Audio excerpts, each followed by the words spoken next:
Welcome everyone to this month's Astro Colorscope. My name's Elizabeth Harper. My website is sealedwithlove.com. So the idea of the Astro Colorscope is that in a moment I'm going to pick 3 crystals from my crystal bag.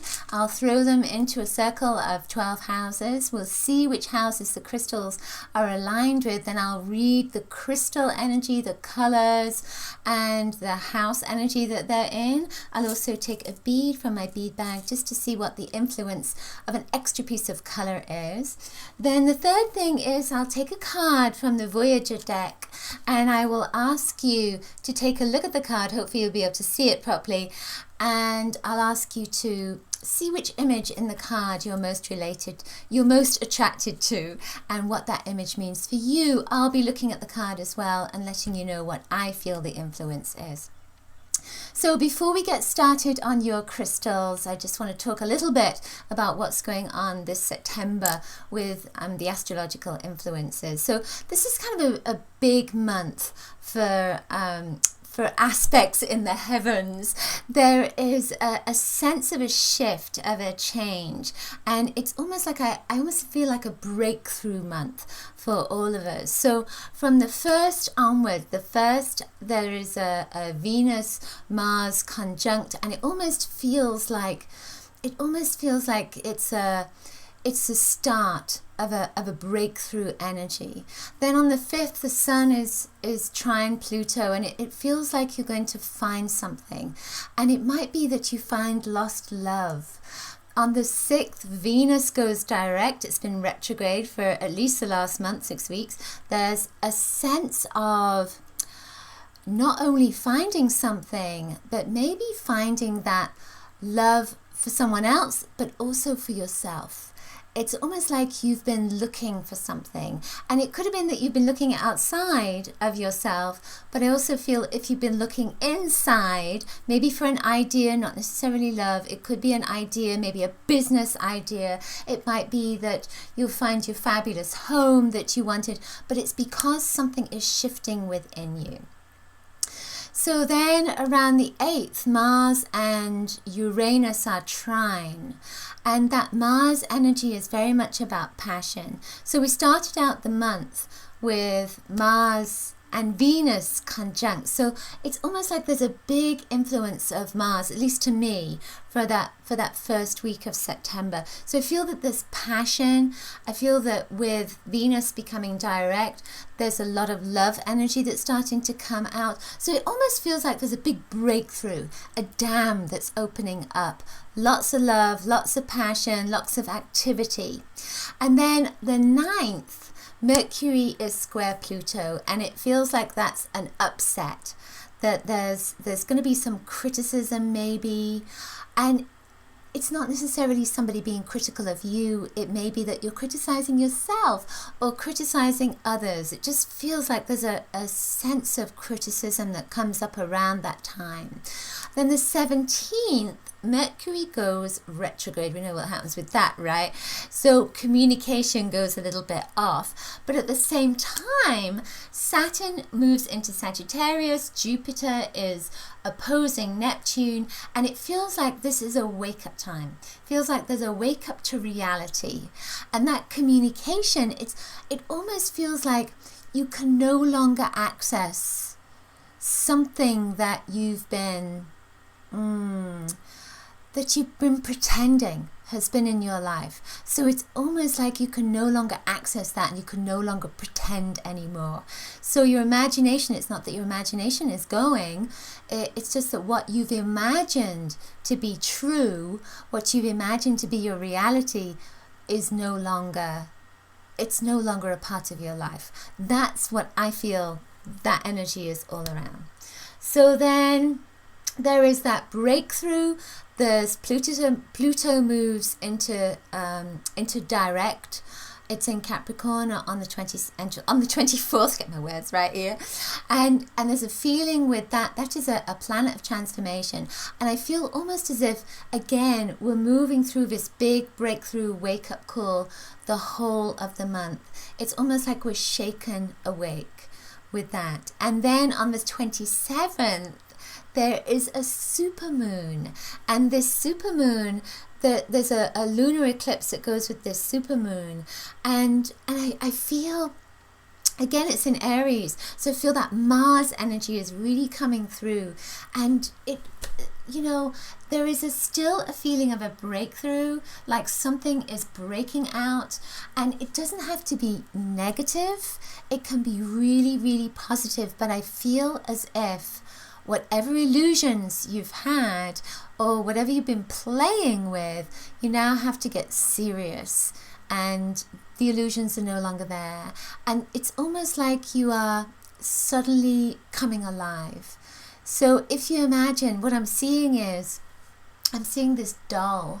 So if you imagine you've been a doll, you've been like Pinocchio or something, and then suddenly you become a person. So that's the sense of it. That's the kind of movement of the energy through the whole month. There is a partial solar eclipse on the 13th, and of course that is around that fabulous new moon as well. So with the new moon in Virgo, it feels like you are making your wishes now, and those wishes are for the long-term future, that this is not about a quick fix, that this is a long-term energy. What is it you want in the next 5 years? And that's what it feels like. Ooh. That's what it feels like that new moon is about, and then the full moon is that culmination. It almost, again, feels like you are breaking out, you're breaking free. So it could be that you're breaking free of a relationship, but it could also, I really feel that it's breaking free of illusions. I felt this little shiver. When I get shivers, it's usually about the truth.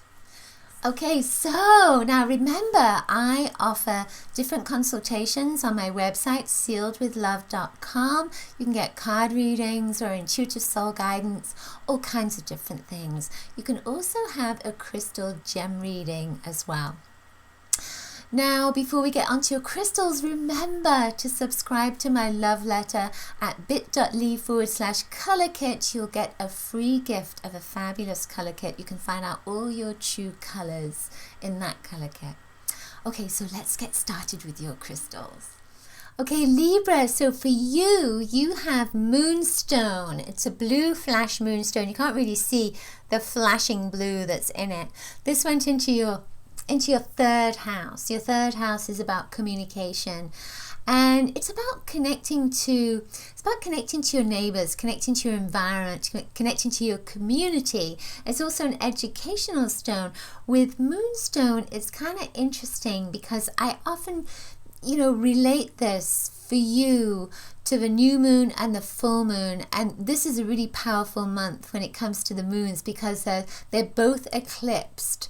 So with this in your third house, I feel almost as if it's saying that there's something you haven't communicated, there's something you haven't said, there's something you haven't allowed to come to the surface. So let's say you're interested in this. For instance, let's say you're interested in developing your psychic skills, that you are psychic, but you've never told anyone, or you don't tell your family about how you feel and what your beliefs are. I feel that this particular stone is saying that you're going to, if you don't share who you are, then you're not going to be able to move forward with the power that is truly yours, that truly comes from within you. You cannot be the light, you cannot shine the light that you really are. So I feel that this is about revealing yourself and sharing the truth of who you are. The other stone that also links with truth is this piece of kyanite, and kyanite asks you to be your true self. This went into your 10th house, and your 10th house is about your public persona, how people see you, how you are viewed in the world. It's your career as well, but I feel that these two stones are asking you to let go of maybe the people that won't accept you and embrace the people that will. To let go of a lie, to let go of this maybe image that people have of you and really reveal your true self. Not that the image they have of you is not your true self, but it might be. There might be something that you're just not sharing with people. I feel that this is also saying you're going to get some clarity on your path, on your job, on your career, or there's some kind of clarity that's coming up around a career situation. This is a very strong stone, but it's also got these striations. So it almost has this, you would think that it's weak, but it's not. It's very, very strong. And I feel that that's the same with you, that maybe you've given this image that you're weak, but you're not. You're not at all.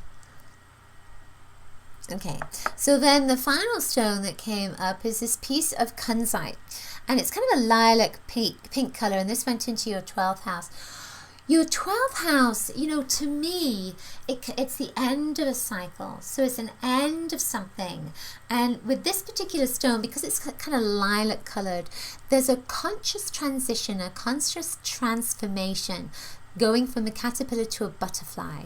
So I feel that all of these are about your strength, they're about your power, about your truth. And I feel that this is saying it's almost like the last piece that you are releasing, letting go of, and becoming as well. This is a stone of love, of unconditional love, but it's also a stone of the ascension. So it says that you are moving up in the world. So on a physical level, it could be that you're getting a promotion. It could be as simple as that. But on an energy level, you are shifting in the way that you believe or who you believe you are. And consequently, other people will view you differently. And it's going to be better if it really comes from the truth of who you are. And you're going to find, as a consequence of this, that it's going to have a domino effect on the rest of your life. So things are going to start to shift all around you in unexpected places, in unexpected ways. This is a turquoise bead that came up. I am being told the turquoise part of this is about rejection and fear of rejection. Do not fear rejection, because if somebody rejects you, then they're probably not the right person to be with you. Also, if they reject you, it's really about them and who they are and what they value for themselves. So value your own truth. It's very important. Also, connect to your dreams as well. There's going to be a lot of information coming up through your dreams this month. The card that came up for you is kind of interesting. Now, just look at that. It says oppression, but take a look at the images and see if there's anything that relates to you at the moment, anything that you're drawn to. Then ask yourself, what does that mean? What does that mean? So when I look at this, I see this red. It almost looks like pink tourmaline or red tourmaline, something like that. It looks like a stone, a crystal. And, you know, it's poking out. And it almost looks like it's poking out of a little top end of scissors. It's not scissors, but it looks like it is. So I feel with this that it's saying you can cut yourself away from anyone that does not honor who you are, doesn't accept who you are. So that's what I feel this is about, that it might feel heavy, very heavy, but it's not. Just move it away, just cut it away, cut it out, whatever it is that is making that heavy, oppressive feeling. And, you know, as soon as you do that, you feel like you are free, you're liberated. You're going to feel lighter because of it, which is really good. Okay, that's it for this month's Astro Colorscope. I hope you enjoyed it. Do please give it a thumbs up if you did. Share it with your friends, and you can share it by email too. Let me know in the comments below if the messages resonated. And remember, you can grab my free color kit, find out your true colors at bit.ly/color kit. I will see you next week. Lots of coloricious blessings. Bye.